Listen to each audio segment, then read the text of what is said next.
Bonjour à tous, allez c'est parti pour un nouveau Quintet Flash direction ce samedi sur l'hippodrome de Vincennes à l'occasion de l'important prix Henri Lévesque. C'est un groupe, on va évoluer sur 2700 mètres, bien évidemment la grande piste. Elles seront 15 au départ, uniquement des femelles avec quelques petites championnes entre guillemets. Une course qui s'annonce superbe.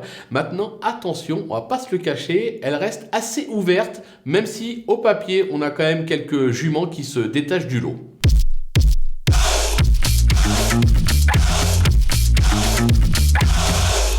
Allez, c'est parti pour nos bases avec bien évidemment en tête le 15 Alain Desmolles. On va se souvenir qu'elle a remporté le critérium des 3 ans. Elle a également remporté le prix Guy Le Gonidec sur ce parcours l'hiver dernier.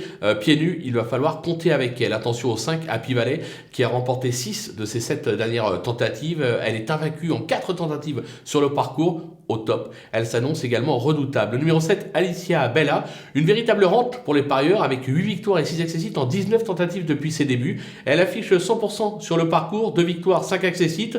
On est également obligé d'y croire. Du côté des opposantes, on va se méfier du 10, Uwaga. Bonne 5e du Bold Eagle cet hiver, elle a prouvé qu'elle avait la pointure. JMB l'a préparée avec soin, pieds nus, elle peut elle aussi ambitionner le podium. Le numéro 8, Help Me Win, d'une belle constance, qui traverse actuellement une belle passe. Elle se plaît sur ce parcours, elle vise ici plus haut, mais j'ai la sensation qu'elle peut réaliser l'exploit, entre guillemets. Attention, je l'aime bien celle-là. Le numéro 12, Eliade Dugoutier, qui n'a plus à faire la preuve de ses moyens, mais qui a déçu, quelque peu déçu on va dire, en fin de saison dernière. Elle rentre, mais avec du travail derrière elle, en valeur intrinsèque, on ne peut pas l'écarter.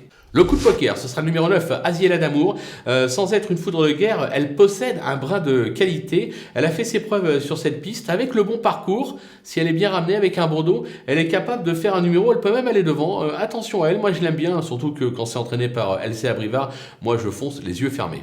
Les outsiders avec le numéro 3, Aida Sutton, qui vient de renouer avec le succès sur un 2100 mètres, c'est sa distance de prédilection. Elle possède également un brin de tenue, décidée, elle peut venir accrocher un lot. Pour la victoire, je pense que c'est plus compliqué. Le numéro 2, Hollywood Knight, voilà, c'est pas une gagneuse comme on dit, mais attelée, commentée, elle est capable de belles choses lorsqu'elle est décidée. Je pense qu'elle est totalement barrée pour la gagne, là par contre. Maintenant pour une place, 4-5e, sur ce qu'elle a fait de mieux, pourquoi pas. Le numéro 11, Alix, cette championne pluridisciplinaire n'a plus été revue en piste depuis juin 2021. Alors elle retrouve Eric Raffin pour l'occasion, elle risque évidemment de manquer de compétition. Maintenant il y a un gros moteur quand même derrière, j'ai vraiment hâte de la revoir en piste. Je pense qu'elle est peut-être un tout petit peu meilleure sous la selle. Mais bon, à l'athlète, elle possède également quelques moyens. En tout cas, il ne faut pas l'écarter. Et enfin, le 14, Hirondelle du Rib.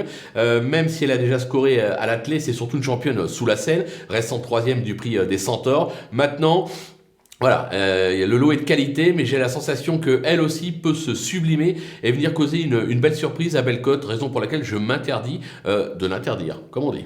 Les délaissés, avec l'As Happy Star Dry, ce deuxième atout de Guillaume Gillot est exclusivement compétitive sous la selle. C'est la seule du lot à ne pas avoir encore passé la barre des 100 000 euros de gain, raison pour laquelle je l'écarte sans trop de risques. Le numéro 4, Erad Banville, elle a remporté le Camille Blaiseau sous la selle cet hiver. Elle reste d'une valeur moindre et reste ferrée quand c'est à l'attelé, raison pour laquelle je n'y crois pas. Je pense qu'elle prépare plutôt d'autres objectifs. Le numéro 6, Happy and Lucky, déjà vu à son avantage à l'attelé, c'est sous la selle qu'elle a surtout scoré ces derniers temps. Elle reste ferrée pour l'occasion, autant dire que les ambitions sont moindres, raison pour laquelle je préfère tenter l'impasse. Et enfin le numéro 13, Hit du Terroir, c'est sous la selle elle aussi qu'elle s'exprime pleinement. Elle reste ferrée pour l'occasion, on a bien compris qu'ici elle est là pour peaufiner sa forme. On va attendre de meilleurs engagements au trot monté, on peut l'éliminer sans risque. Voilà, on a fait le tour de cette très très belle épreuve. On va se quitter avec ma sélection et mes conseils de jeu.